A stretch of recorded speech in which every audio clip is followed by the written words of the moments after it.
Hi everyone, and welcome to a new drawing video. Today I am working on a new illustration of Motoko Kusanagi from Ghost in the Shell. In this illustration, I'm basing her design off the new 2026 anime adaptation of Ghost in the Shell. I'll also be sharing my first impressions of the first episode, which aired today.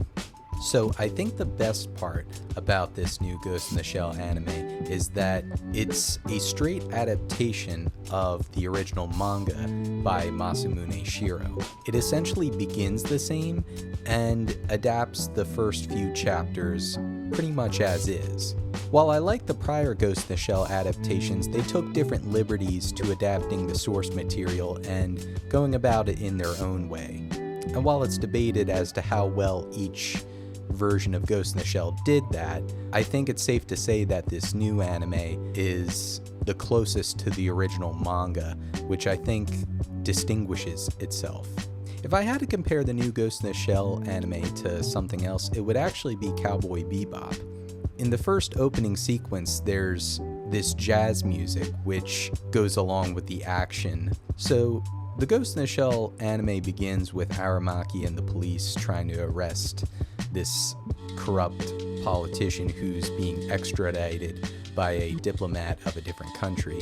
But then Motoko swoops in, takes out that diplomat, and Aramaki sees her out the window, activating her thermo-optic camouflage. And while I would still say that my favorite version of this is still the 1995 film, I like that this adaptation goes about it in its own way.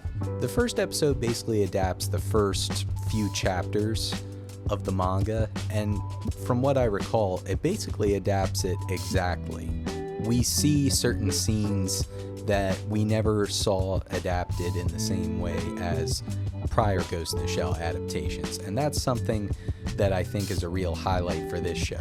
The 2026 anime is only going to be 10 episodes, and I think that's partially because the Ghost in the Shell manga is really only one volume. Volume 1.5 and Volume 2 are really more of their own things. Part of me wonders if the series was going to create its own stories and go beyond the original manga, but from what it looks like so far, this adaptation is meant to adapt the manga exactly as is. If you're a big fan of the original Ghost in the Shell manga, this anime adaptation is basically perfect so far.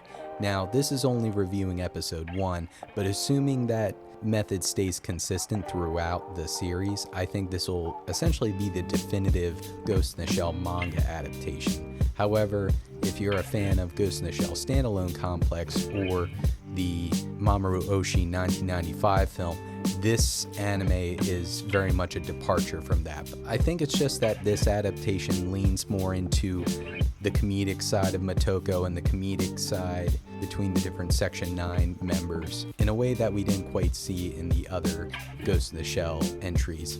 I'll be looking forward to see how they adapt the rest of the show, but so far, I really have no complaints at all with this adaptation. If you're going to do a new adaptation of Ghost in the Shell, you might as well do something different, and I think this brings something new to the table that we haven't seen, which, in a funny sense, is actually returning to the story's roots.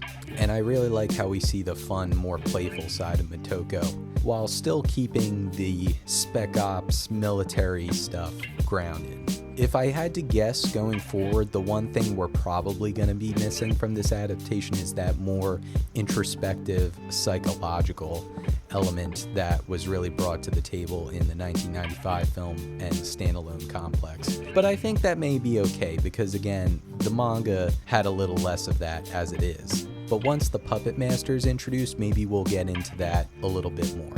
So anyway, those are my first impressions. Now, for this Motoko illustration, I decided to base Motoko off this promotional poster that came out for the anime a few months back. And since we don't see her dressed like that in the actual show, I thought it would be really cool to take this design and do my own thing with it. I gave her cyberpunk glasses and this sort of metallic bodysuit that she's wearing, and with the wires coming out her back, and I think that gave this a really cool look. You see her holding two guns and then smiling at the camera. This Motoko has that more playful, mischievous energy that she has in the new show, which is what I was going for. and stay tuned for the next drawing video where I'll continue this Motoko illustration, getting into the clothing design of the sketch process. And if you would like to purchase my illustrated fantasy novel, The Death of Earth, please visit my Amazon link. And if you would like to purchase any art prints, please visit my Etsy store link in the description. Thanks for watching.